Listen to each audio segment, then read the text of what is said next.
नमस्कार। आपके अपने डॉक्टर मुल्ला आदम अली यूट्यूब चैनल में आपका स्वागत है। आज का विषय है जयशंकर प्रसाद द्वारा रचित महाकाव्य कामायनी। कामायनी हिंदी भाषा का एक महाकाव्य है। इसके रचयिता जयशंकर प्रसाद है।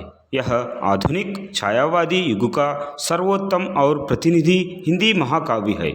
चिंता से प्रारंभ कर आनंद तक 15 सर्गों के इस महाकाव्य में मानव मन की विविध अंतर्वृत्तियों का क्रमिक उन्मीलन इस कौशल से किया गया है कि मानव सृष्टि के आदि से अब तक के जीवन के मनोवैज्ञानिक और सांस्कृतिक विकास का इतिहास भी स्पष्ट हो जाता है। श्रद्धा सर्ग से संबंधित विभिन्न पदों के श्रृंखला में आज आपके सामने यह पद। कौन तुम संस्कृति जलनिधि तीर, तरंगों से फेंकी मणि एक, कर रहे निर्जन को चुपचाप प्रभा की धारा से अभिषेक। फिर से सुनिए।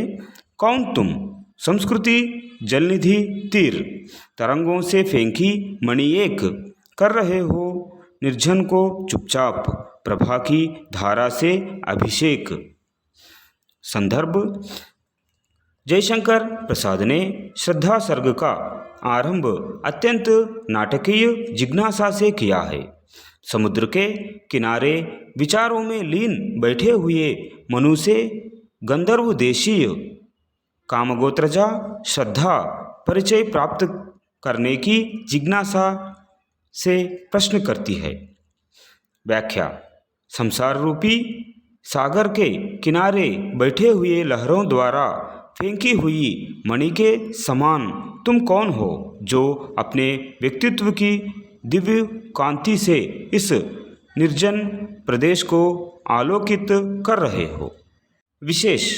मनु की तुलना मणि से करके कवि ने मनु के व्यक्तित्व की नैसर्गिक कांति को व्यंजित किया है। यहाँ निर्जन का चुपचाप अभिषेक करने में अभिषेक की विशिष्ट गरिमा व्यंजित है, जो धूमधाम से होने वाले अभिषेक से बिल्कुल अलग है। प्रस्तुत छंद में प्रयुक्त मणि एक शब्द भी साभिप्राय है। जल प्रलय से बचे हुए एकमात्र जीव मनु के रूप में मानव संस्कृति जलनिधि के केवल एक अद्वितीय मणि तट पर फेंकी है, जो भावी सृष्टि के रूप में सर्वत्र अपनी आभा बिखरे रही है। विशेष 2। समस्त सृष्टि जलमग्न होने के कारण संस्कृति जलनिधि का रूपक सार्थक है। श्रद्धा के प्रश्न द्वारा उसकी शिष्टता शालीनता के साथ ही मनु के प्रति उसका आदर विश्वास और आकर्षण भी व्यक्त होता है। विशेष 3।